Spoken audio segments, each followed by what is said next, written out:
बात है। हाँ ओके होगी सर। चलिए, हाँ ओके थैंक यू। अब देखो यानी कि आपके पास क्या दिया हुआ है कि पोस्टुलेट ऑफ केटीजी। मैंने आप लोगों को डाल्टन्स थ्योरी बता दी थी। Dalton's no sir. Dalton's theory नहीं पढ़ाई थी। कौन नो है सर। जो कह रहे हैं कि मेरे को ज्वाइन कर नो लो सर, सर।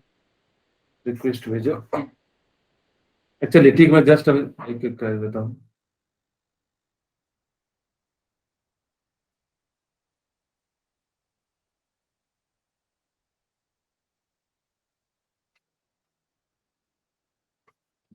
ठीक है चलिए, मैं फटाफट से जो है पहले डाल्टन थ्योरी बता देता हूँ केटीजी से पहले आपके सामने। Dalton atomic theory, Dalton partial pressure की कहानी है, थोड़ी सी छोटी सी है, बड़ा फटाफट से हो जाएगा। Dalton's Dalton's partial pressure. इन्होंने कहा कुछ नहीं, बहुत ही छोटी सी बात कही, फटाफट से जो है इसको कंप्लीट कर देता हूं। अब देखो डाल्टन्स ने कहा क्या कि आपके पास मान लो कि एक कंटेनर है, ठीक है, यानी कि क्या है आपके पास एक कंटेनर है। हाँ वेरी गुड। अब इसके अंदर जो मैंने क्या करा कि डिफरेंट डिफरेंट टाइप के गैस भर दिए। अब जब ये डिफरेंट डिफरेंट टाइप के गैस हमने भरा, तो यानी कि यहाँ पे क्या हो जाएगा कि आपके पास इसको मैंने कवर कर दिया, ताकि कि जो है गैस आपने जो भरा उसी पे हम लोग स्टडी कर सके। मैं यहाँ पे मान लेता हूँ कि मैंने जो है, वैसे तो आप जितनी मन हो उतनी गैसेस मान सकते हो, लेकिन मैंने जो यहाँ पे माना वो कौन कौन सी गैसेस माना कि दो गैसेस माना, gas A and gas B माना। ठीक है, मैंने दो गैस मान लिया। डाल्टन्स पार्शियल प्रेशर कहता है कि जो टोटल प्रेशर एक्सर्ट करेगा वो ए प्लस बी के बराबर करेगा। मैंने कहा बिल्कुल सही बात है यार। उन्होंने क्या कहा कि जो टोटल प्रेशर एक्सर्ट करेगा वो P A plus P B के बराबर करेगा। अब आप लोग भी कहोगे बिल्कुल सही बात है, इसमें कौन सी बड़ी बात है, लॉजिक्स में तो बिल्कुल सिंपल है कि अगर इसके अंदर जितने गैसेस हैं, यानी कि एक गैस एक प्रेशर लगाएगा तो दूसरा गैस दूसरा प्रेशर लगाएगा, तो दोनों को मिला के टोटल प्रेशर हो जाएगा। हमने भी कहा कि हाँ, मैं इसकी डिराइव कर देता हूं कि आप लोगों के लिए। आपको पता है कि मेरे को क्या करना है कि इसका मैंने मोल मान लिया एन ए मोल मान लिया, इसका मोल क्या मान लिया मैंने एन बी मोल मान लिया, यानी कि रूम टेम्परेचर पे हो रहा है तो आपको उसको चीजें की चिंता नहीं करनी है। अब मैंने यहाँ पे क्या करा कि मेरे को टोटल प्रेशर निकालना है। आपके पास एक फॉर्मूला पता है, PV equal to N R T. Very good. यानी कि मेरे को टोटल प्रेशर निकालना है। मैं एक स्टेप नीचे लिख देता हूं ताकि कि जो है, ठीक है। अब यहां से मैं जो है क्या कर देता हूं, लिख देता हूं मेरे पास क्या है, मेरे को टोटल प्रेशर निकालना है, पीटी इक्वल टू वी। अब यहाँ पे मेरे को देखो दो गैसेस है तो मोल दो गैस का लेना पड़ेगा, N A plus N B into R T, यही मुझे लेना पड़ेगा। यस यस ठीक सर। है, हाँ मैं इसको इक्वेशन क्या मान लेता हूँ, वन मान लेता हूँ बस। जस्ट मैं जो है, क्योंकि यहाँ से पार्शियल प्रेशर से इंपॉर्टेंट क्वेश्चन नहीं आता, आता कहाँ से, मोल फ्रैक्शन से आता है। मैं देख रहा था तो कई बार जेईई मेंस ने, और इधर हाल ही में 2022 में भी वो क्वेश्चन पूछ चुका है। यानी कि वहां से जो है उन्होंने क्या करा था, यानी कि जो है क्वेश्चन पूछा था। अब वो कहता क्या है कि आप लोग ध्यान से सुनिएगा कि मेरे पास मान लो कि P A plus P B. अब मैं इक्वेशन यानी कि एक गैस के लिए जो है यानी कि प्रेशर निकालता हूं। मैं क्या करता हूं कि गैस ए के लिए प्रेशर निकालता हूं, तो मेरे पास क्या हो जाएगा, P A equal to V into N A plus R T. मेरे ख्याल से किसी को कोई एतराज नहीं होगा। यानी कि मैंने इसको क्या लिख दिया, इक्वेशन 2 लिख दिया। उसी तरह से मैं पीबी के लिए निकाल लेता हूं, पीबी इक्वल टू क्या हो जाएगा, एन बी आर टी हो जाएगा, यस सर। इक्वल टू, इसको इक्वेशन क्या मान लेता हूँ, थर्ड मान लेता हूँ। अब मैं क्या करता हूँ, इक्वेशन 2 एंड थर्ड को ऐड कर देता हूँ। Adding equation, 1 and 2। एडिंग, हाँ very good, adding equation 1 and 2। 2 and 3 sir, 1 और 2 नहीं। एक्चुअली आपको डिराइव करना बेटा, आप बाकी को करोगे क्योंकि आपको उसके बराबर करना है। या तो आप 3 में से माइनस कर दो 2 को, जो कि आपके ए के बराबर आ जाएगा। ठीक है, आप माइनस करके, जरूरी नहीं कि हम जो चीज को ऐड कर रहे हैं वही चीज करना है। यानी कि आप इस प्रकार से कर सकते हो। एडिंग इक्वेशन क्या हो जाएगा आपके पास, यानी कि 2 and 3, ठीक है। हाँ, अब देखो यानी कि 2 and 3 आपके पास 2 क्या है, यानी कि PAV इक्वल टू NaRT। दूसरा हमारे पास क्या है, PBV इक्वल टू NbRT। अब इसको मैं ऐड कर देता हूं तो यानी कि क्या हो जाएगा, PAV plus PBV equal to क्या हो जाएगा, NaRT प्लस NbRT। ठीक है। अब यानी कि क्या हो जाएगा, अब यहां से हम लोग क्या कर सकते हैं कि मैं जो है यहाँ से जो है V को कॉमन ले लेता हूँ। हाँ, VPA plus PB equal to क्या हो जाएगा, V इक्वल टू क्या हो जाएगा, NA। यहाँ से मैं RT को क्या ले लेता हूँ, कॉमन ले लेता हूँ, NA प्लस NB, और इसको मैंने क्या कर लिया, यानी कि जो है कॉमन ले लिया, यानी कि RT के बराबर कर दिया। ठीक है। अभी जस्ट देखो आपके पास जो है, यानी कि हमने क्या करा था कि आपके पास जो इक्वेशन दिया था, मैं इसको कलर चेंज कर देता हूँ। मैंने थोड़ी देर पहले जस्ट बताया था कि PT दिख रहा है क्लियर कि नहीं दिख रहा है? दिख रहा है सर। ओके चलिए। हाँ ओके, PTV इक्वल टू क्या लिखा था, NA प्लस NbRT, ये तो लिखा Yes, था sir. अभी। ठीक है। अब यानी कि इसको लिखा था, अब देखो क्या NA प्लस NbRT की जगह पे मैं लिख सकता हूँ, यानी कि PV इक्वल PTV। Yes, और sir. यही चीज हमने क्या कहा था, PA प्लस PB की जगह पे भी हम क्या लिख सकते हैं, PT लिख सकते हैं। तो यानी कि हम लोग यहाँ से क्या कह सकते हैं कि प्रेशर अगर जो यहाँ से मैं लिखूंगा तो यानी कि PT इक्वल टू, आप चाहो तो कटा सकते हो, दोनों की जगह इक्वेट कर दोगे यहाँ से PT/V। चलो कटा ही देता हूँ, आप लोग के मन में जो है शंका आएगा कि सर आप कैसे कर दिए। मैं यहाँ से लिख सकता हूँ कि PA प्लस PV और इक्वल टू V, और इसी की जगह पे मैं क्या लिख सकता हूँ, PTV लिख सकता हूँ, यानी कि इस जगह पे, यानी कि मैंने क्या लिख दिया, PTV। और यहां से हमने क्या करा कि ये V से V कैंसिल करा दिया और PT इक्वल टू क्या लिख दिया, यानी कि PA प्लस PB। अब ये कोई इंपॉर्टेंट नहीं है, ये जो है यानी कि बिल्कुल भी इंपॉर्टेंट नहीं है। आपको ना तो कभी पूछा है ना कभी पूछेगा एग्जाम में। पूछेगा कहां से, मोल फ्रैक्शन से। वो लिखो सेकंड, ये अगर जो समझ में आ गया होगा मेरे ख्याल से, यहाँ मतलब किसी को कोई दिक्कत तो नहीं होगा। Yes, sir. Okay Yes, sir. चलिए, यहाँ से क्वेश्चन कैसे पूछता है, क्वेश्चन जो सबसे ज्यादा इंपॉर्टेंट होता है, partial fraction in term of mole fraction. Partial pressure in terms of mole fraction.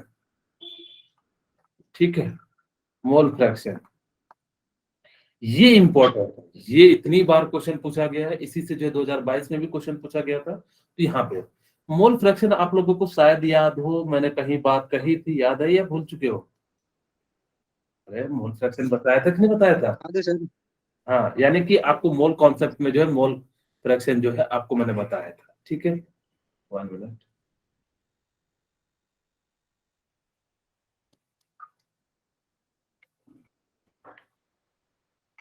ठीक है। अब यानी कि आपके पास क्या हो जाएगा कि आपको मोल फ्रैक्शन, तो आपको पता है कि मोल फ्रैक्शन क्या होता है कि X, यानी कि जिसका निकालना हो, equal to mole of A plus mole of A plus B लिख देते हैं। ठीक है, यानी कि इस प्रकार से लिख देते हैं। मैं कलर चेंज कर देता हूँ, शायद उसमें अच्छी क्लियरिटी नहीं आ रही होगी।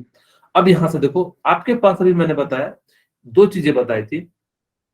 मैं यहां से लिख सकता हूँ PTV इक्वल टू क्या हो जाएगा, आपके पास क्या हो जाएगा, मुझे बता देना कि आप, मैं जब व्हाइट पेन से लिखता हूँ तो आपको जो उसमें दिखता है कि नहीं दिखता है, क्योंकि उसका भी कलर व्हाइट हो जाता है मेरे ख्याल से।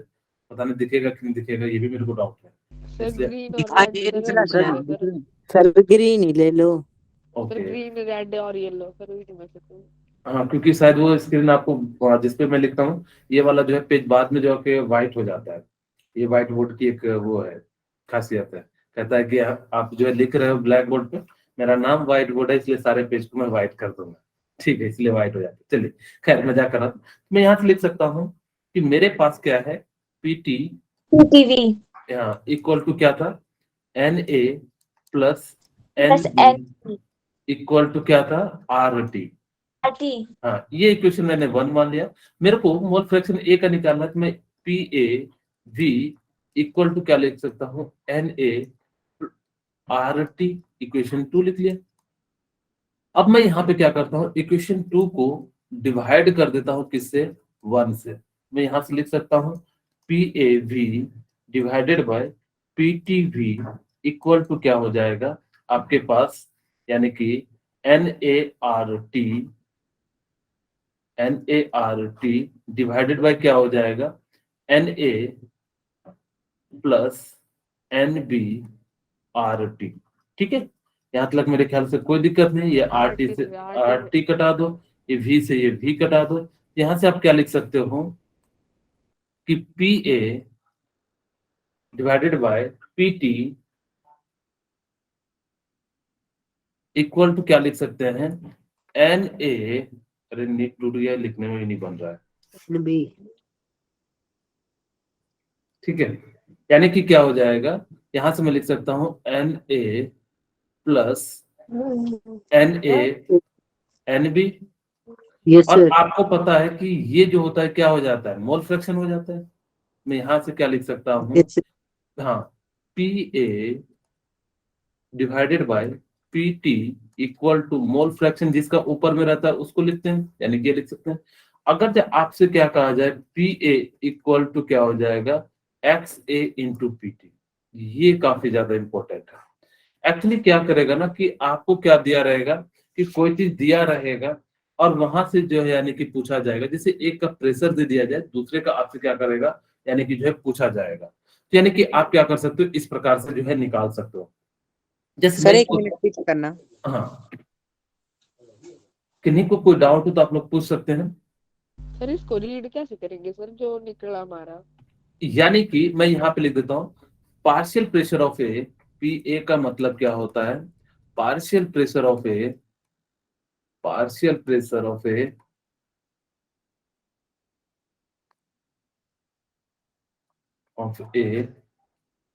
एक्स ए का मतलब होता है mole fraction of A, mole fraction of A, mole fraction of A. और पीटी का मतलब होता है total pressure of, total pressure. ठीक है, यानी कि क्या हो जाता है, टोटल प्रेशर यानी कि हो जाता है। अब इस आपको ये फॉर्मूला आपको इतना ज्यादा याद रखना कि कहने की बात नहीं, क्योंकि कई बार जो है यानी कि क्या करता है, यानी कि इससे रिलेटेड जो है यानी कि आपको क्वेश्चन पूछता है। जैसे मैं एक क्वेश्चन देता हूं आपके लिए, ताकि कि आप लोग जो है बना सको। जैसे एक में मेरे को क्या दिया हुआ है कि 2 कंटेनर में ले लेता हूं, कि मेरे पास 2 कंटेनर है। ठीक है, मेरे पास क्या है, 2 कंटेनर है। अब एक कंटेनर में मैंने क्या रखा, ऑक्सीजन गैस रखा। बड़ा बढ़िया क्वेश्चन है, आपको इसको ध्यान से समझना। वहां पे मैं लैंग्वेज के फॉर्म में नहीं लिख रहा हूँ, यानी कि जो है, हाँ, किन्हीं को अगर डाउट हो तो आप लोग पीछे से पूछ सकते हैं। किन्हीं को कोई पॉइंट ना समझ में आए तो बता दीजिए। किन्हीं को कोई दिक्कत है तो प्लीज एक बार बता दीजिए। रिपीट कर कई बार, दीजिए। ओके यानी, थैंक यू बेटा। अब देखो, आपको ये तो समझ में आ गया होगा कि मैंने जो है यानी कि डाल्टन पार्शियल प्रेशर कहा, कि यानी कि डाल्टन पार्शियल प्रेशर का मतलब हो जाता है कि किसी कंटेनर के अंदर आपके पास क्या हो जाए, यानी कि जो है कहता है कि जो टोटल प्रेशर होगा, जो उसके अंदर गैस भरे होंगे, उन सबके प्रेशर को यानी कि जो हम लोग क्या कहेंगे, टोटल प्रेशर कहेंगे। जैसे मान लो कि मैं कहूँ रस्सी, जो टग बार का गेम चल रहा है, टग बार मतलब होता है रस्सी खींचने वाला जो है गेम चल रहा है। अब मैं जो है उसके अंदर कहूँ कि टोटल फोर्स जो लगा रहे हो, यानी कि जितने बंदे हैं उनके टोटल फोर्स के बराबर हो जाएगा। यही तो, यही ये भी कहता है डाल्टन प्रेशर हो, यानी कि ये कहता है कि जो टोटल प्रेशर एग्जर्ट करेगा, आपको पता है प्रेशर कैसे एग्जर्ट होता है। जैसे मान लो कि ये जो कोई पार्टिकल्स है, ये यहाँ टकराएगा, जब टकराता है तो यानी कि क्या करता है, आपको पता है इसके अंदर कुछ ना कुछ फोर्स होगा। फोर्स पर यूनिट एरिया को ही हम लोग क्या कह देते हैं, प्रेशर कह देते हैं। जिस कारण से यहाँ पे क्या होता है, यानी कि जो है प्रेशर एग्जर्ट होता है, तो वही कहता है कि टोटल प्रेशर जो होगा ए प्लस बी के बराबर हो जाएगा। यही मैंने जो है डिराइव्ड करके दिखाया, यानी कि पीटी इक्वल टू क्या हो जाएगा, पी ए प्लस पी भी हो जाएगा। बस मैंने डिराइव कर दिया, आपको जरूरत था नहीं। फिर हमने कहा कि आपको जो है ना सबसे ज्यादा इंपॉर्टेंट जो याद रखना है, वो क्या याद रखना है, कि आपके सामने जो है यानी कि partial pressure in term of mole fraction, यानी कि जो मोल फ्रैक्शन के टर्म में आपको इसको याद रखना है। यानी कि आपके सामने क्या दिया रहेगा, यानी कि एक चीज दिया रहेगा, दूसरा निकालना रहेगा। मान लो कि आपको टोटल प्रेशर दिया, मोल फ्रैक्शन दिया रहे, तो आप कैसे निकालोगे? यानी कि हमने क्या कहा कि P A plus P T equal to N A plus N A B plus, इसको हमने जस्ट डिवाइड कर दिया और यहाँ से हमने निकाल लिया, और आपके पास जो रिलेशन आया वो क्या आया, यानी कि partial pressure of A equal to mole fraction of A divided by PT. अगर जब मोल फ्रैक्शन आपको पता है, यानी कि X A plus X B की जो वैल्यू होती है वो किसके बराबर हो जाती है, 1 के। अगर जब 3 भी होता तो X A plus X B plus X C की जो वैल्यू हो जाएगी वो कितनी हो जाएगी, यानी कि जो है आपको जो है इतनी हो जाएगी। ठीक है, मेरे ख्याल से यहाँ तक किसी को कोई दिक्कत नहीं आना चाहिए। अब देखो No, यानी sir. कि हाँ, अब यहाँ पे मैंने 2 कंटेनर ले लिए। एक कंटेनर में मैंने क्या रखा, O2 रखा, कितना ग्राम रखा, 16 ग्राम है, और टेम्परेचर में ले लेता हूँ 27 डिग्री सेल्सियस है। ओहो, 270 नहीं, यानी कि मेरे पास कितना है, जो है 27 डिग्री सेल्सियस है। ठीक है, तो 20 डिग्री सेल्सियस।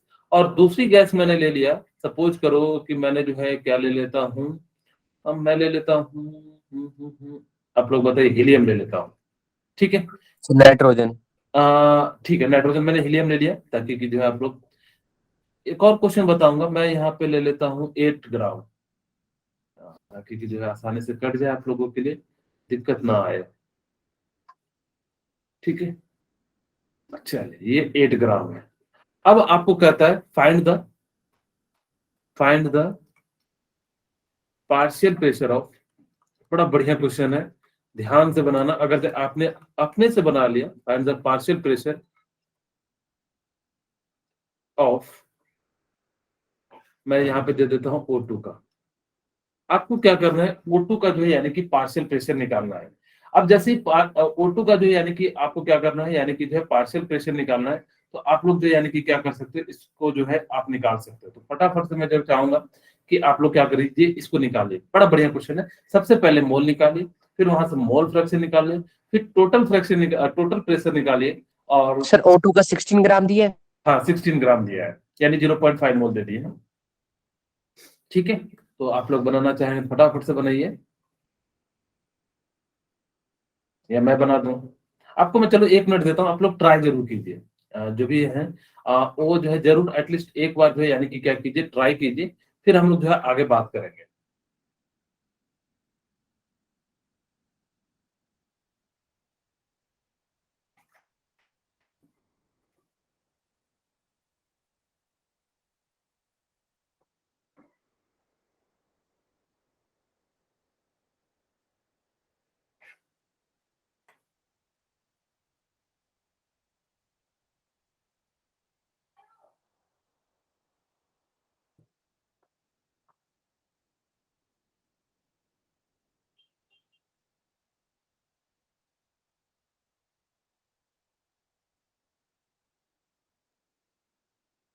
चलिए मैं बना देता हूँ, मोल निकालते हैं।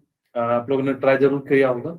आप लोगों को कुछ कई सारी दिक्कतें आ रही होंगी कि कैसे पीटी निकालें। सबसे बड़ी दिक्कत आ जाती है मोल निकालना। यहाँ पे कोई बड़ी बात नहीं है कि मोल तो हम लोग बड़े आसानी से निकाल लेते हैं। जैसे मोल ऑफ ऑक्सीजन में निकालता हूँ, O2 इक्वल टू क्या हो जाएगा, यानी कि 16 डिवाइडेड बाय कितना हो जाएगा, 32, यानी कि कितना हो जाएगा, 1/2 हो जाएगा। ठीक है, चलिए अब यहाँ से हीलियम का मोल जो है यानी कि कितना हो जाएगा, 8 ग्राम, यानी कि 8 डिवाइडेड बाय कितना हो जाएगा, 4, यानी कि ये कितना आ गया, 2 मोल आ गया।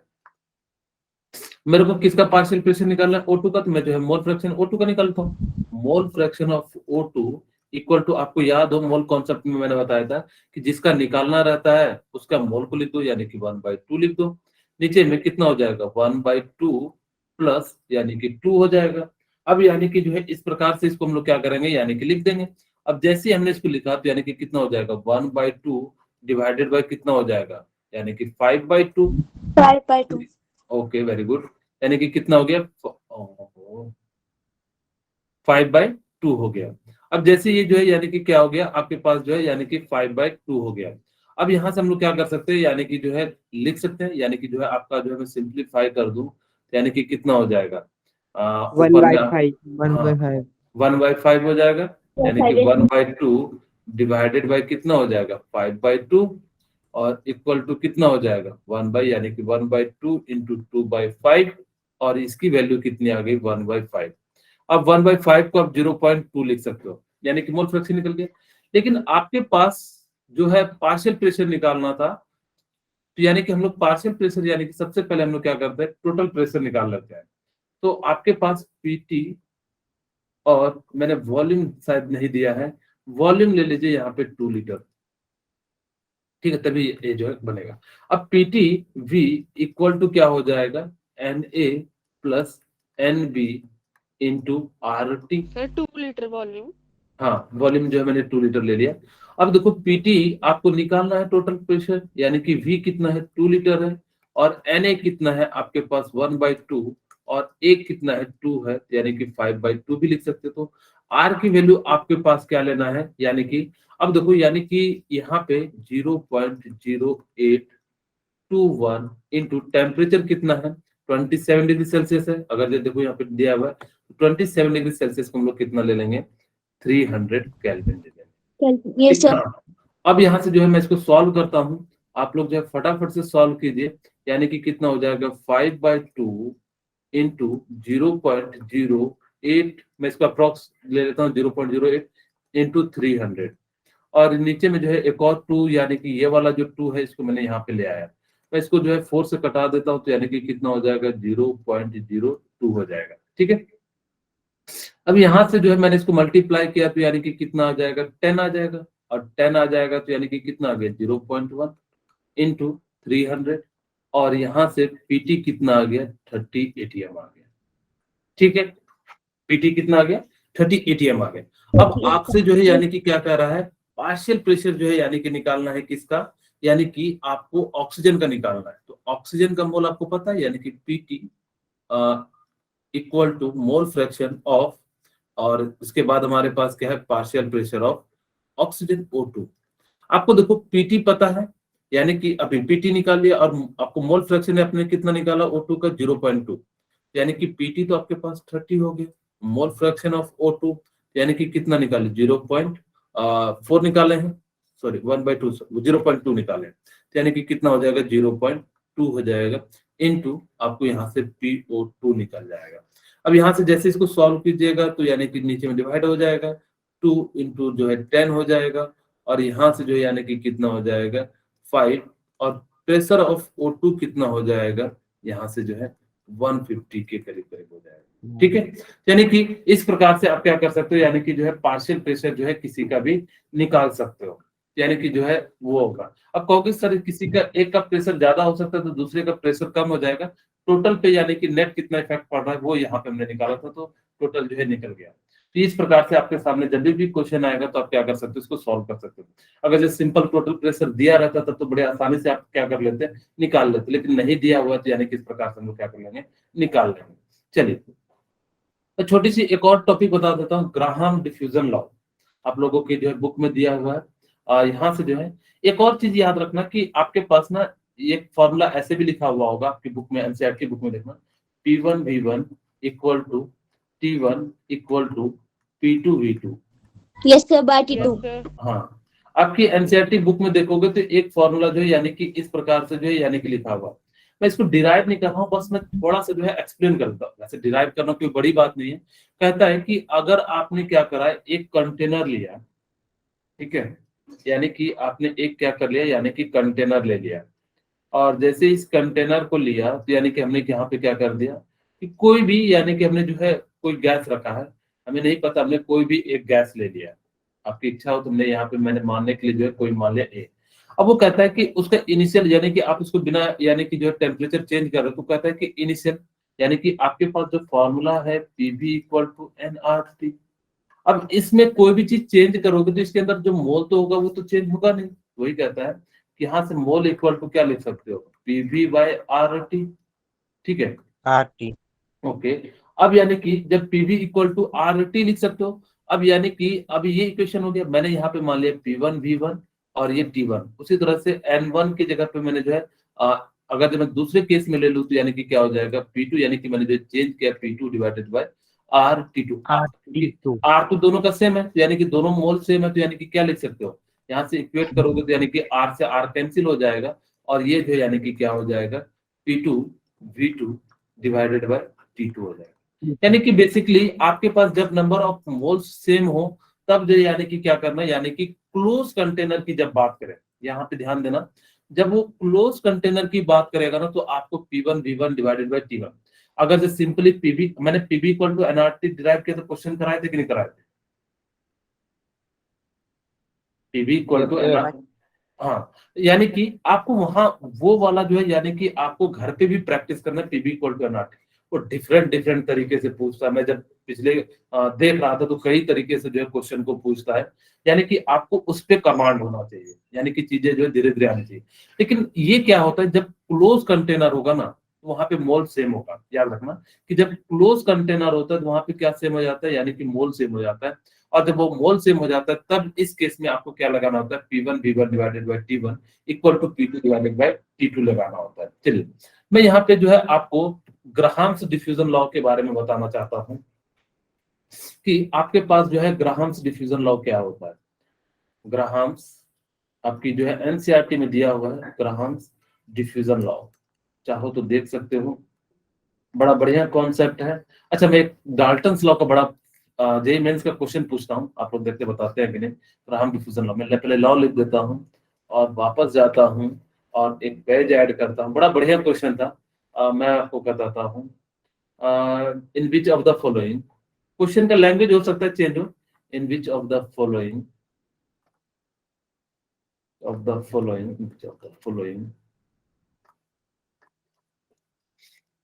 Dalton's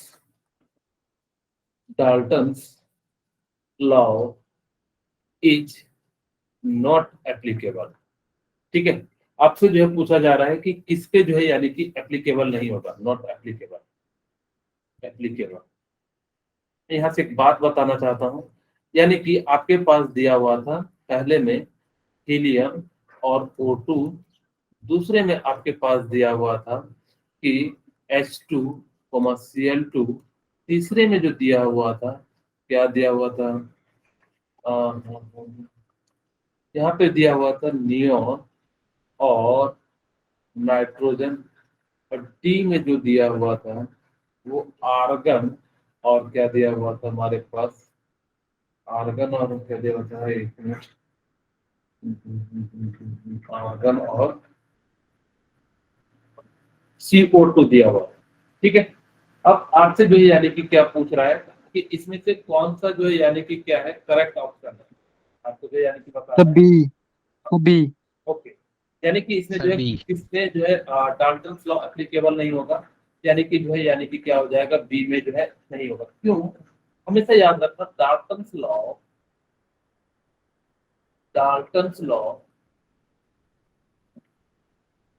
बस एक मिनट जो है थोड़ी सी ऑटो वाले हैं तो सीधे जो आवाज आ रही है, Dalton's law is applicable for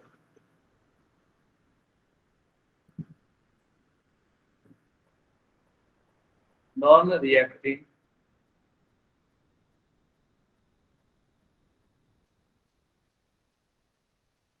molecules। ठीक है, यानी कि आपको याद रखना कि जो डाल्टन्स लॉ जो एप्लीकेबल होगा सिर्फ और सिर्फ किस पे होगा, नॉन रिएक्टिंग एलिमेंट पे होगा, नॉन रिएक्टिंग मॉलिक्यूल्स पे होगा। यानी नॉन रिएक्टिंग का मतलब होता है कि अगर जो उस कंटेनर के अंदर होता, यानी कि अगर जो वो हो जाएगा तो अगर जो रिएक्ट कर जाएगा तो उसका जो प्रेशर होगा वो क्या हो जाएगा, डिफरेंट एप्लीकेबल हो जाएगा। आपको ये याद रखना है कि डाल्टन्स लॉ जो एप्लीकेबल होता है यानी कि सिर्फ और सिर्फ किस पे होता है, नॉन रिएक्टिंग पे होता है। एक और क्वेश्चन था वो वॉल्यूम के टर्म में, Non-reacting molecule. हाँ सॉरी बेटा क्या बोल रहे हैं, सर कुछ नहीं, नॉन हाँ ठीक है, रिएक्टिंग चलिए मॉलिक्यूल्स में। ओके, यानी कि ग्राहम डिफ्यूजन लॉ के बारे में बात करते हैं। ठीक है, यानी कि ग्राहम डिफ्यूजन लॉ क्या कहता है, यानी कि आप लोगों ने जरूर देखा होगा डिफ्यूजन प्रोसेस जरूर होता है, आप लोगों को पता है डिफ्यूजन का प्रोसेस जो है यानी कि बहुत जगह पे होता है। जैसे आप लोगों ने देखा होगा, बहुत ही फेमस एग्जांपल बताता हूँ, आप लोग जैसे मान लो किसी पार्टी में जा रहे हो, कैसे कहते हो कि आज इसका खाना जो है बहुत बढ़िया बना होगा, वो कैसे होता है, डिफ्यूजन के कारण होता है, ठीक है। तो यानी कि डिफ्यूजन प्रोसेस क्या होता है कि movement of molecule from higher pressure region to lower pressure region, it is known as Graham's diffusion. मैं लिख भी देता हूँ, movement of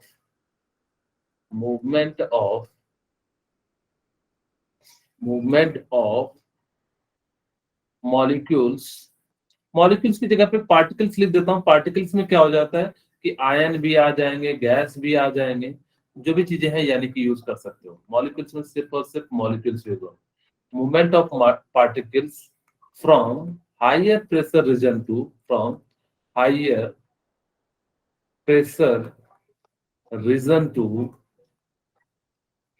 pressure region to lower pressure region. It is known as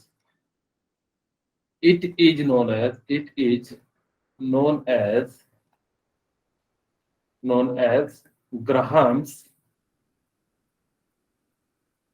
diffusion law. अब देखो, आपको मैंने क्या कहा, डिफ्यूजन का मतलब क्या होता है कि जो किसी चीज के अंदर जितने आसानी से घुल जाए, यानी कि जो जितने आसानी से घुल जाएगा तो उसी को हम लोग क्या कहते हैं, डिफ्यूजन कहते हैं। जैसे मैंने क्या कहा कि आप लोगों ने बॉडी पे डिओड्रेंट लगाते हैं या जो भी परफ्यूम लगाते हैं, उसको देखना सेक करते हैं, पहले जो है ऐसे एकदम बिल्कुल जो है सेक कर देते हैं, ताकि कि उसके जो पार्टिकल्स हैं, उस जो बोतल के अंदर जो पार्टिकल्स हैं, वो क्या हो जाए कि आपके पास जो यानी कि मूवमेंट में आ जाए, यानी कि उसकी एनर्जी बढ़ जाए। अगर जब उसकी एनर्जी बढ़ जाएगी तो जिस कारण से वो किस फॉर्म में आ जाता है, गैस फॉर्म में आ जाता है।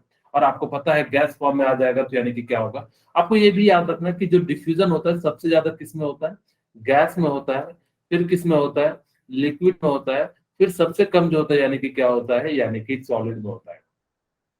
अगर जो सॉलिड में होता तब हम लोग कैसा बनाते हैं, पत्थर का बनाते हैं। अब पत्थर को ही क्या करना पड़ता है, रब करना पड़ता है, ठीक है। जैसे कि आप लोग पाउडर को लगाते हैं तो देखते हो रब करना पड़ता है। जैसे फेस में जब लगाते हैं तो यानी कि फेस में जहां भी फेस में लगाते हैं तो यानी कि क्या करना पड़ता है, या कई बार जो है घमौरियों के लिए हाथ में भी लगा लेते हैं, जब गर्मी का समय आता है तो फुंसी हो जाती है, तो उसके लिए हम लोग क्या करते हैं, यानी कि हाथ में भी लगा लेते हैं। तो चीजें जो है यानी कि तो वो क्या होता है, उतनी ज्यादा स्मेल नहीं करता है, लेकिन जितना ज्यादा गैस ये जो है रेट ऑफ डिफ्यूजन है, रेट ऑफ डिफ्यूजन ऑर्डर, ठीक है। ये क्या है, डिफ्यूजन का order, rate of diffusion order, यानी कि सबसे ज्यादा जो होगा, आपसे पूछा जाएगा क्यों सबसे ज्यादा जो है यानी कि क्या होता है कि गैस में होता है, तो आप सिंपल से उसको कहना कि इट्स एनर्जी इज हाई। अगर जिसकी एनर्जी ज्यादा होगी तो उसकी काइनेटिक एनर्जी ज्यादा होगी। अगर जब काइनेटिक एनर्जी ज्यादा होगी तो यानी कि पार्टिकल जो है यानी कि क्या करेंगे, मूव करेंगे, और जैसे ही मूव करेंगे तो जिस कारण से क्या हो जाएगा, वो डिफ्यूज हो जाएगा।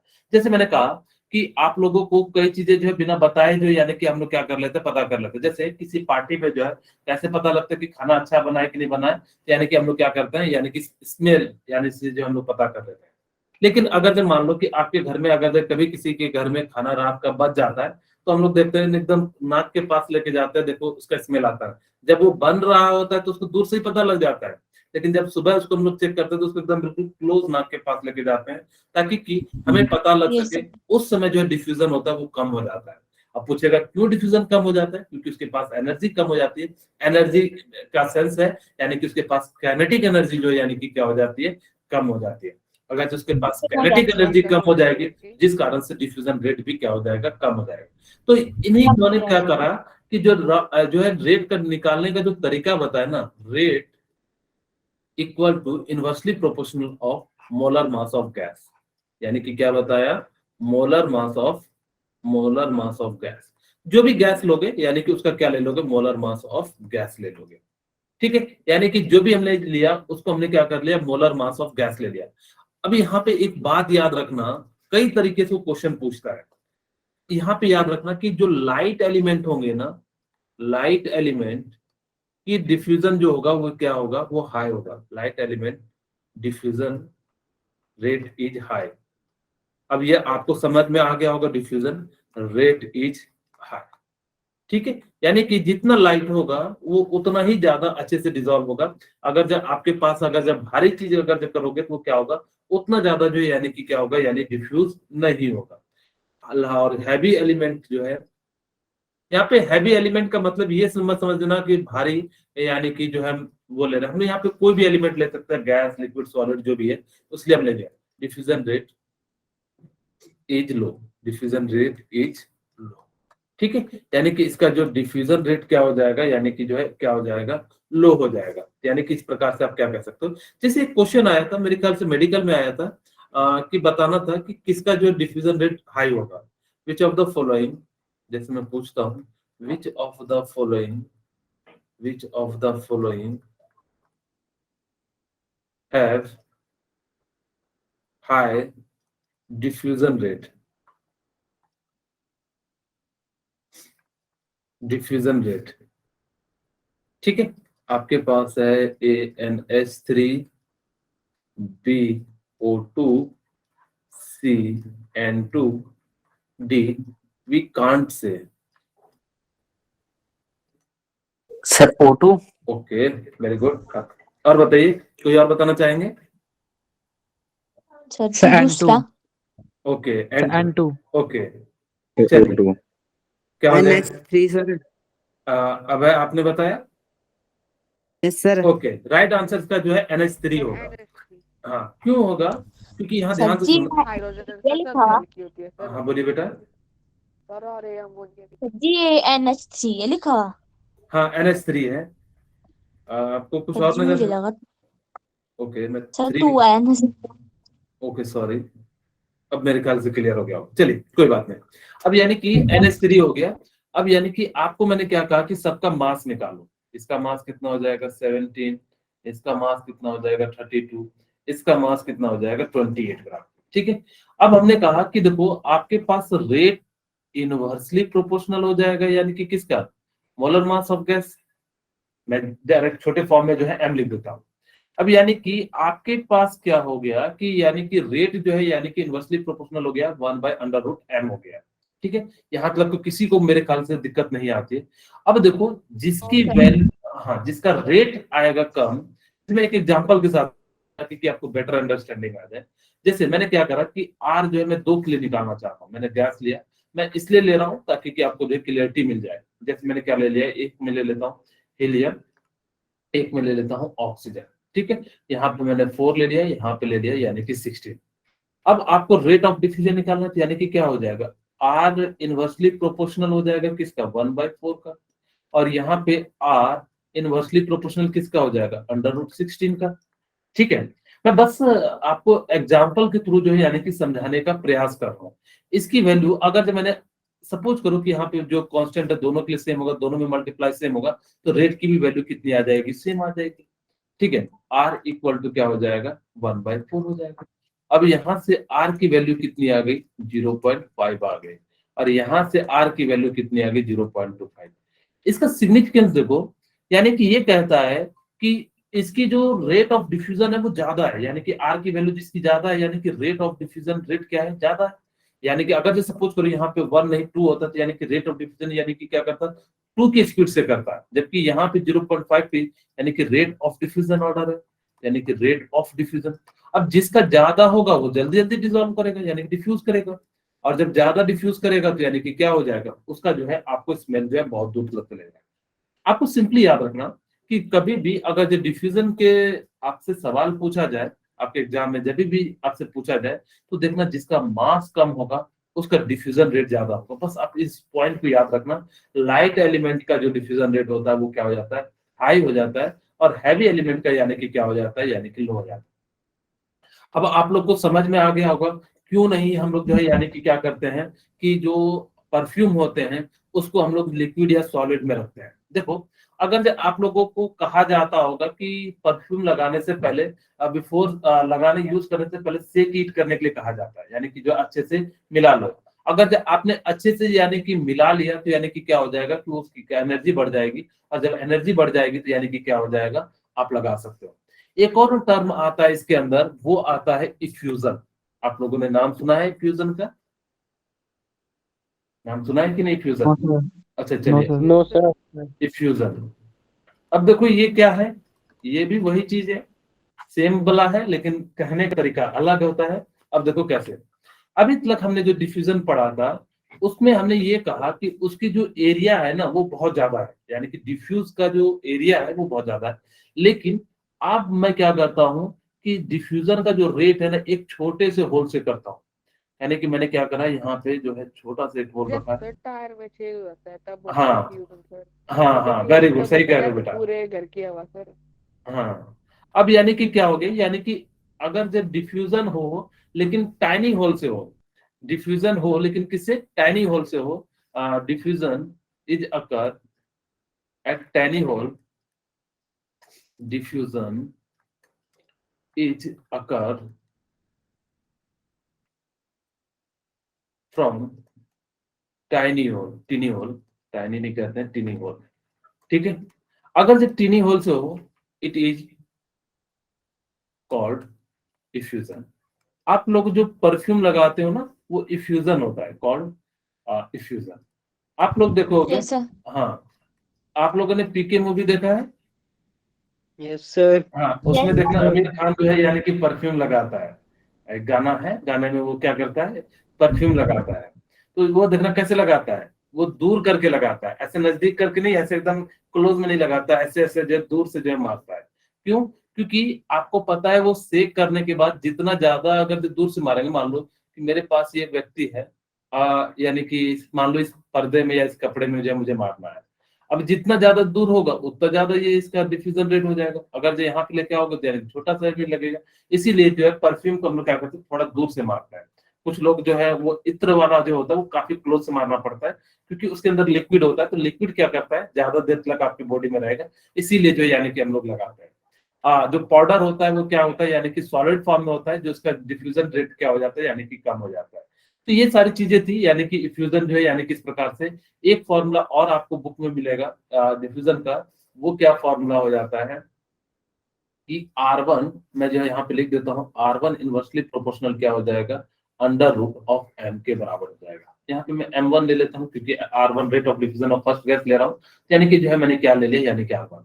और यहाँ पे मैंने क्या ले लिया, R2 ले लिया, यानी कि effusion of rate of M2। दो गैस से मैं कंपेरिजन करना चाहता हूँ, यानी कि इस प्रकार से ले लिया, ठीक है। चलिए, अब यहाँ से आपके पास क्या हो जाएगा कि मैं इस दोनों को इक्वेट करता हूँ, तो यानी कि R1 डिवाइडेड बाय R2, और यहाँ पे दोनों का प्रोपोर्शनलिटी है तो यानी कि कट जाएगा, जो भी आएगा इसके लिए। तो मैं यहाँ से क्या लिख सकता हूँ, under root M2 divided by क्या लिख सकते हैं, M1, ठीक है। अब वो आपको ये फॉर्मूला याद रखना, क्योंकि इससे रिलेटेड जो है यानी कि क्या करेगा, क्वेश्चन पूछेगा। कैसे क्वेश्चन पूछता है, जैसे मैं दो हूँ, मैं बता रहा हूँ एक क्वेश्चन, आप लोग ये बात समझ में आ गई ना, किन्हीं को कोई दिक्कत हो तो बताइएगा। No, sir. No sir. No, sir. नहीं Yes, आई? sir. नहीं आई क्या? No sir. ओके, मैं फिर जी से आ गया सर। ओके, मैं फिर से जो है बता देता हूँ। सर चलिए, एग्जाम्पल तो तब आ जाएगा समझ सर इसको। क्या बोले बेटा यीशु?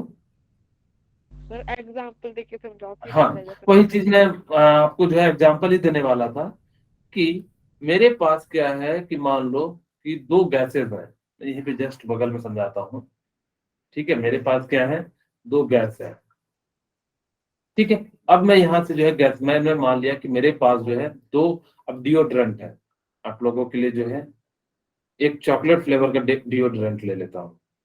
अब पता लगे ठीक मेरे, है सर जी। हाँ, पता लगे चॉकलेट फ्लेवर का, तो खाने मतलब जाना चाहिए, चलो थोड़ा सा मुंह में डाल लेते हैं, एयर के फॉर्म में लिक्विड ही तो है, वो नुकसान कर जाएगा, ठीक है। यानी कि जो है ये चॉकलेट फ्लेवर का है। चॉकलेट का क्या स्पेलिंग होता है, CHOCKLATE, जो भी हो देख लेना, सर चॉकलेट, CO। CO।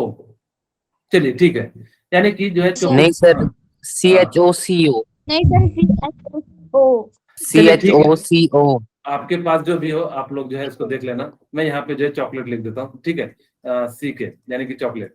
अब यानी कि जो है आपके पास यानी कि इस प्रकार से है। अब यहाँ पे ऐसा नहीं करना कि जो है पता लगा चॉकलेट फ्लेवर का है, यानी कि मुंह के पास रखे थोड़ा सा खा ले, यार चॉकलेट नहीं है डिओड्रेंट ही खा ले। जैसे घर में कभी कभी हाँ, कई बार क्या होता है कुछ नहीं होता है तो चीनी ही खा लेते हैं, उसी तरह पता करे ऐसा लगे कि हाँ कुछ नहीं आज खाने के लिए चॉकलेट ही थोड़ा सा जो है स्प्रे को खा लेते हैं, तो ऐसा नहीं करना। उसके अंदर बहुत सारी चीजें जो है मिली रहती है। उसके अंदर जो है एंटी जर्म्स के भी कई सारे जो है वो मिले रहते हैं, जिससे कि आपकी बॉडी पे पड़े तो उसको वो मार सके। ठीक है, यानी कि आपके पास मैंने क्या करा कि दो गैसेस ले लिए, मैं इसको हटा देता हूं। अब आप लोग चॉकलेट समझ गए होंगे। ठीक है, मैंने कौन कौन सी गैस ली, मैंने एक लिया हाइड्रोजन, और अब मैं समझाने के लिए ले रहा हूँ, और दूसरी गैस मैंने ले लिया जो है नाइट्रोजन। अब दोनों का भले अलग अलग स्मेल होगा, लेकिन मुझे नहीं पता है, लेकिन मैं यहाँ पे डिफ्यूजन निकालना चाह रहा हूँ, डिफ्यूजन का रेट। यहाँ पे मैंने जो है नाइट्रोजन ले लिया। ठीक है, अब यानी कि कहता कि मेरे पास जो है यानी कि इसका मास तो आपको पता है 2 ग्राम होगा, इसका मास तो कितना हो जाएगा 28। कहता है जो डिफ्यूजन का जो रेट, हाँ जो डिफ्यूजन का रेट है ना, सपोज करो मैंने जो है इसका मान लिया 4 है, आर की वैल्यू जो दी हुई है कितना दी हुई है 4 दिया, और आपसे इसका जो है डिफ्यूजन रेट पूछ रहा है कि नाइट्रोजन का कितना होगा। तो हमारे पास R1 की वैल्यू पता है यानी कि 4 डिवाइडेड बाय R2 की निकालनी है, तो यानी कि क्या हो जाएगा। अब यहाँ पे M2 कितना है यानी कि 28, यानी कि 28। अब डिवाइडेड बाय M1 कितना है, यानी कि मैं ऐसी वैल्यू लेता हूं कि 28 कट नहीं रहा है, वैसे तो मैं अप्रॉक्स 5.1 ले लूंगा तो चल जाएगा, लेकिन आप लोग प्रयास करना, वहां पे जो एग्जामिनर देगा वो थोड़ी सी अच्छी देगा, ऑक्सीजन का ही लेता। चलिए मैंने जब ले लिया है तो कोई दिक्कत नहीं है, और यहाँ पे कितना हो जाएगा 4 हो जाएगा। सॉरी 2 दिया है, 2 ले लेते हैं। आप लोगों के लिए मैं जो थोड़ा सा इसको चेंज कर देता हूँ, यानी कि 4 कर देता हूँ, ठीक है, ताकि कि जो है और नाइट्रोजन के मास को मैं जगह पे मास है इनका पर तो यहाँ पे हीलियम ले लेना, मास नहीं है मोलर मास है। मोल। हाँ, मैं ऐसा इसलिए ले रहा हूँ ताकि कि कैलकुलेशन जो है पॉइंट में ना आ जाए, आप लोगों का समय बर्बाद ना हो, बस और कोई बड़ी बात नहीं है। यहाँ पे मैंने क्या ले लिया है, यानी कि ऑक्सीजन गैस ले लिया, और इसका मोलर मास है 16, आपको दिया रहेगा, ठीक है। तो यानी कि यहाँ से जो यानी कि मैंने क्या कर दिया, यानी कि चेंज कर दिया। अब यहाँ पे कितना हो जाएगा आपके पास, यानी कि M2 यानी कि 6। हाँ क्या बोले, सर आपने कहा 28 नहीं जा रहा है सर, 2 नहीं जाना था। वो रूट है ना बेटा, रूट के अंदर आप 5 पॉइंट समथिंग लिखोगे। तो मैंने कहा कि आप तो आप सिंपल कैलकुलेशन के लिए जो है मैंने इसका यूज करने के लिए थोड़ा सा डाटा चेंज कर दिया। ऐसा नहीं कि उससे बनेगा नहीं, आप 5.1 ले लो और √2 की वैल्यू 1.4 ले लो तो आपसे बन जाएगा। हाँ, लेकिन मैंने कहा कि क्यों जो है उसमें तामझाम करे, तो जब हमारे पास सिंपल डाटा है तो हम लोग जो है यानी कि सिंपल डाटा का यूज करेंगे। यानी कि 4 divided by R2 equal to 4 divided by 2, और ये 4 से 4 कट जाएगा, तो R2 की जो वैल्यू यानी कि क्या हो जाएगी 2 हो जाएगी। यानी कि वैसे भी देखो कि जिसका गैस कम होगा यानी कि जिसके मास कम होगा रेट ऑफ डिफ्यूजन कम हो जाएगा, तो यानी कि इसका डिफ्यूजन क्या हो गया 2, और इसका जो है यानी कि ऑक्सीजन का 2 हो गया, और आपको हीलियम का रेट ऑफ डिफ्यूजन कितना है 4 दिया हुआ है। यानी कि आप क्या कर सकते हो, इस प्रकार से रेट ऑफ डिफ्यूजन क्या निकाल सकते हो, यानी कि किसी का भी निकाल सकते हो। यहाँ तक मेरे ख्याल से कोई दिक्कत नहीं होना चाहिए, आपसे इस तरह से जो पूछा जाए। Yes sir. हाँ, अब हम लोग जो यानी कि बात करते हैं यानी कि kinetic molecular theory of gases. यहाँ से जो है काफी इंपॉर्टेंट क्वेश्चन बनते हैं, अगर इस यूनिट में बनेंगे तो सबसे ज्यादा यही से बनेंगे, kinetic molecular theory of gases, और उसके बाद जो है स्पीड से यानी कि जो है क्वेश्चन बनेंगे। चलिए हम लोग बात करते हैं। वैसे मैंने आपको बता दिया था कि ये वाला जो पॉइंट है, a gas consist of teeny spherical particle called atom molecules of the gas which are called identical in shape and size। यानी कि काइनेटिक जो कहता है, अच्छा मेरा एक क्वेश्चन था, शायद मैंने आपसे पूछा था कि जो भी मॉलिक्यूल्स है वो स्फेरिकल फॉर्म में क्यों पाए जाते हैं, तो मुझे बताना चाहेगा। ड्यू टू क्योंकि सर उसमें मिनिमम सरफेस टेंशन होती है। सर हाँ, ओके। और कोई बताना चाहेंगे, और कोई और बताना चाहेंगे, सरफेस टेंशन, और कोई सर प्रेशर। प्रेशर नहीं कह सकते। सर इंटरमोलिकुलर फोर्सेस होती हैं उनके पास, इसके कारण रोटेशन ऑफ इलेक्ट्रॉन के कारण सर हाँ, वो वेरी गुड। स्फेरिकल शेप में। हाँ बिल्कुल, ये भी है। यानी कि उसके अंदर क्या होता है, फोर्स ऑफ अट्रैक्शन जो है यानी कि चारों डायरेक्शन में न्यूक्लियस से जो है सेम लगता है, जिस कारण से यानी कि क्या हो जाता है, यानी कि जो है स्फेरिकल हो जाता है। ठीक है, यानी कि इन रीजन के कारण यानी कि सरफेस टेंशन, और जब वो फोर्स सेम लगता है तो यानी कि चारों तरफ से बंधा हुआ रहता है, जिसके कारण से होता है। तीसरा इसमें कहा जाता है कि एक छोटे से डिस्टेंस में आपको ज्यादा मास कवर करना हो, तो यानी कि हम लोग क्या कर सकते हैं, स्फेरिकल शेप लेते हैं। यानी कि तीनों जो है रीजन आप लोगों में से याद रखना है कि कौन कौन सा जो है यानी कि होता है। लेकिन सबसे ज्यादा जो है सरफेस टेंशन, आपको अगर जब पूछा जाए तो सरफेस टेंशन बता देना। इसकी याद रखना कि एक gas consist of tiny spherical particle, यानी कि जो कैसा होता है ये स्फेरिकल पार्टिकल्स होता सर है। ये तो और कर नहीं लिया है। क्या बोले बेटा यीशु? सर ये शायद कर लिया सर। अच्छा ये हो गया था, यस सर। ये भी हो गया था। ये हो गया था। Yes sir. Okay yes sir. Okay, ये भी सर हो ये गया भी था। हो गया। ओके, सर ये तो मैंने पढ़ा था। ये हो गया था। सर ये yes sir. Sir last topic sir. ये सर ये नहीं हुआ सर। सर चलिए ये नहीं ये हुआ। चलिए पीछे से जस्ट अगर जो किन्हीं को दो जस्ट पीछे ले लेते हैं ताकि कि आप लोगों को क्लियरिटी आ जाए। ठीक है, आप लोग एक बार देख लेना, अगर जो मैंने बता दिया ठीक है, नहीं तो अगर जो कल की क्लास में आप लोग पूछ लेना। ठीक है, Newton's law of motion are applicable on the motion of gases particle. अब देखो कहता है न्यूटन्स लॉ के अनुसार से, यानी कि न्यूटन्स लॉ क्या कहता है, जो जब मोशन होता है ना तो गैसेस पार्टिकल में, कि वो या तो अट्रैक्ट करेंगे या रिपेल करेंगे। अगर जब सेम चार्ज होंगे तो वो क्या कर जाएंगे, यानी कि रिपेल करेंगे। और अगर जब वो क्या हो जाएंगे, अगर जब अपोजिट चार्ज होंगे तो वो अट्रैक्ट करेंगे, according to the Newton's law of gases particle. लेकिन आइडियल गैस होगा, अगर जो रियल गैस है तब तो वहां पे अट्रैक्शन रिपल्सन होगा, ऐसा नहीं है कि नहीं होगा। लेकिन अगर वो रियल आइडियल गैस है, आइडियल गैस जैसे मैंने बताया था कई बार कि आइडियल गैस का मतलब क्या हो जाता है कि जिसके अंदर, जैसे मैंने कहा कि आप लोग जैसे मान लो कि सपोज करो कि आईआईटी तैयारी करने का सपना देखते हैं, जैसे जो है यानी कि आप लोग चाहते हो कि मेरे लिए दुनिया ताली बजाए, मैं दुनिया के लिए ताली ना बजाऊं। तो आपने आज रात में सपना देखा, ऐसे सपना तो सब कोई देखते हैं, लेकिन कुछ पूरा करने के लिए देखना चाहिए। तो अब आप लोगों ने सपना देखा कि मुझे जो है यानी कि आईआईटी जो है यानी कि क्या करना है, जो है क्लियर करना है। आपने जो है रोड मैप बनाया, क्या बनाया कि आप हमें जो है डेली 3 घंटे 4 घंटे पढ़ेंगे, सर के पढ़ाने के बाद स्कूल और जो है कोचिंग के बाद। अब जैसे ही आपने यानी कि क्या करा कि 3-4 घंटे यानी कि जो है डेली पढ़ना है। अब जैसे ही 3-4 घंटे पढ़ना है, अब यहाँ पे दिल में हुआ जैसे कि आपकी इच्छा हो कि अब हम जो है पढ़ लेते हैं, कोचिंग गए, स्कूल गए, वहां से पढ़ के आए, अब रात में पढ़ने बैठे। अब यानी कि आपके मन में जो है यानी कि आया कि चलो यार थोड़ा सा यूट्यूब पे शॉर्ट वीडियो देख लेते हैं। ठीक है, तो यानी कि जो है आप लोग थोड़ा शॉर्ट वीडियो देखने लगे। अब आपने सोचा कि 4-5 मिनट देखेंगे और देख लिए 4-5 घंटे। ठीक है, अब 4-5 घंटे देख लिए तो अब यानी कि आपका क्या हो गया, अब कहोगे ठीक है यार आज तो पढ़े नहीं, तब क्या पढ़ेंगे थोड़ा सा। हाँ, अब कई बार होते हैं कि जो देखते कहते हैं कि 4 मिनट देखते हैं, 4 से 5 मिनट यानी कि 1-2 वीडियो देखेंगे, और उसके बाद जो यानी कि क्या हो जाता है 4-5 घंटे जो देखते रह जाते हैं। और जब वो 4-5 घंटे देखते हैं तो उसके बाद कहते हैं यार अब समय निकल गया, अब क्या पढ़ेंगे। यानी किस प्रकार से कभी भी ऐसा नहीं सोचना कि आप प्लान बनाओ और उसको फॉलो करने का प्रयास करो। अगर जब आपको मोबाइल बाधा है तो मोबाइल को हटा दो। ठीक है, जितना देर आपने क्लास किया उतना देर क्लास करो, उसके बाद यानी कि जो है यानी कि क्या कर देना, उसको हटा देना। आपको जब भी मैं बता रहा हूँ, जब आप स्टडी टेबल पे बैठो तो आपके पास सिर्फ या तो बुक होनी चाहिए, कॉपी होनी चाहिए, और एक छोटी सी डायरी लेके बैठना। बाय चांस मान लो कि आपको कुछ याद आ गया, जैसे कि मेरे को सपोज करो कि आप में से किसी को याद आ गया कि सर को मैसेज करना है, मुझसे ये पूछना है, उस समय नहीं पूछना, उसको डायरी में लिख लेना, पॉइंट हुआ।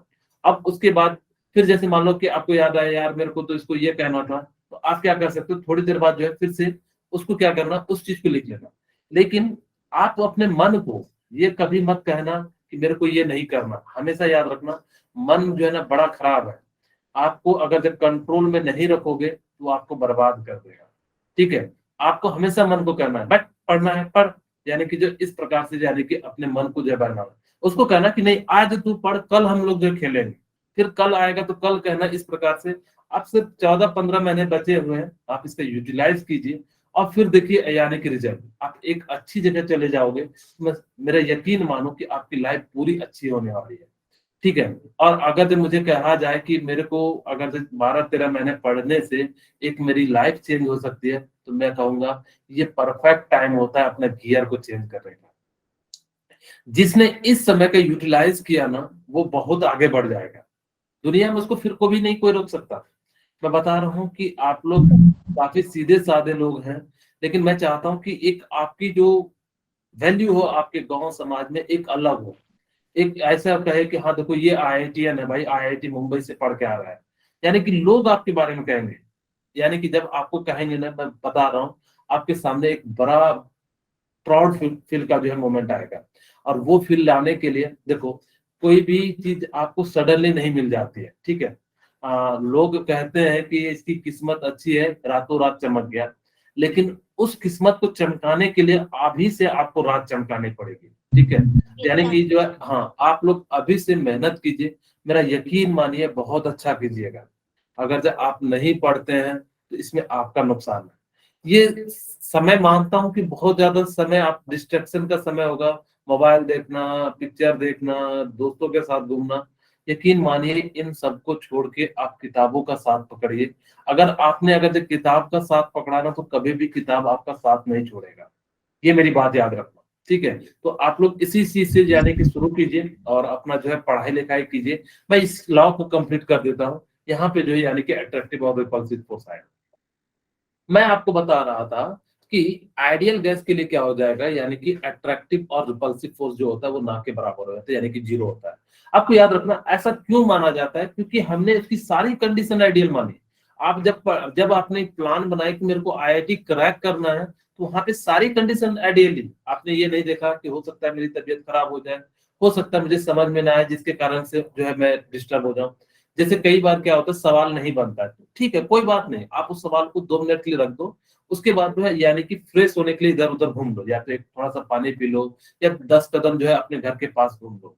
इससे क्या होगा कि आपकी ब्रेन को फिर से यानी कि जो है आप पूरा तरोताजा के साथ जो है क्वेश्चन की ओर झपटो। और अगर आपने बिना किसी के सहारा से अगर जब आपने उस क्वेश्चन को बना लिया, यानी कि आप उस तरह के 1000 क्वेश्चन जो है यानी कि आप क्या कर सकते हो, बना सकते हो। तो इसीलिए जो यानी कि आपको याद रखना है कि अगर हमें जो है कंटिन्यूअसली क्या करना है, मेहनत करते रहना है, ठीक है। तो चलिए, ये जो है आपको समझ में आ गया होगा कि आइडियल गैस यानी कि जो यानी कि क्या होता है, इस प्रकार से होता है। अब यहाँ पे देखो यानी कि एजम्पशन क्या क्या था कि आपको मैं एक छोटी सी बात पूछता हूँ यहाँ से। अगर ये कोई पार्टिकल यहाँ से टकराता है, मैं इस कॉन्सेप्ट के साथ जो यानी कि इस लेक्चर को खत्म करूंगा। अगर मान लो कि मेरे पास ये कोई गैस का पार्टिकल है, मेरे पास क्या है, कोई एक गैस का पार्टिकल है। अगर ये गैस का पार्टिकल है तो ये क्या होगा कि यानी कि इस वॉल पे टकराएगा। अगर ये टकराएगा तो इसकी एनर्जी कम होनी चाहिए, क्योंकि आपको पता है कि कोई भी चीज आता है तो धीरे धीरे धीरे according to the Newton's law यानी कि उसकी एनर्जी कम होती चली जाती है। तो बताओ कि इस गैस की पार्टिकल की एनर्जी क्या हो जाएगी, कम होगी, ज्यादा होगी, या क्या होगी? सर ज्यादा हो जाएगी सर। ज्यादा हो सर जाएगी। नहीं होगी सर, चेंज नहीं होगी सर। ओके, चेंज नहीं होगी। ओके, चेंज वेरी नहीं गुड। होगी। ओके, सर ये परफेक्टली इलास्टिक होती है सर। वेरी गुड साहिल। यानी कि यहाँ पे जो ये कोलिजन होता है ना बेटा, ये परफेक्टली इलास्टिक कोलिजन होता है। परफेक्टली इलास्टिक कोलिजन में आपको फिजिक्स में कहा जाएगा कि मोमेंटम में चेंज नहीं होता है, काइनेटिक एनर्जी में चेंज नहीं होता है। यही जो है आपको फिजिक्स में बताया जाएगा। हम भी यही कहेंगे। हम इतना सा कहेंगे कि जब कोलिजन होता है तो इस दौरान ना तो एनर्जी का चेंज होता है, ना ही रिसीव करता है, ना ही लॉस करता है। हम ये बताते हैं, लेकिन आपको फिजिक्स वाले सर बताएंगे कि उसके अंदर जो है काइनेटिक एनर्जी चेंज नहीं होता है, मोमेंटम चेंज नहीं होता है। बात घुमा फिरा के वही है, लेकिन हमने क्या कहा कि जब ये टकराता है तो इसके अंदर एनर्जी जो है यानी कि क्या होता है, चेंज नहीं होता है, जिस कारण से इसकी एनर्जी कभी खत्म नहीं होती। अगर इसकी एनर्जी खत्म हो जाती तो हमारे एटमॉस्फेयर का जो है रात के समय आके क्या हो जाता है, नीचे में बैठ जाता है। जैसे हम सोते हैं वो भी हमारे बगल में आके कह जाता सो जाता है। तो आप पूछते क्यों सोया है तू, तो कहता कि मेरी जो है यानी कि एनर्जी कम हो गई है, मैं थक गया हूँ, इसलिए जो मैं क्या कर रहा हूँ, सो रहा हूँ। लेकिन ऐसा गैस में नहीं होता है, क्योंकि उसके अंदर जो क्या होता है, परफेक्टली इलास्टिक कोलिजन। ऐसा नहीं कि सिर्फ वाल से ही हो सकता है, ये इसके अंदर गैस के जो पार्टिकल्स है इसके अंदर रखे हुए होने के कारण भी इसके अंदर हो सकता है। ठीक है, तो आज की क्लास में यहीं पे रखता हूँ। अगर किन्हीं को कोई पॉइंट ना समझ में आए तो आप लोग पूछ सकते हैं, और फिर जो है आप नो लोग सर। बताइए। No sir sir.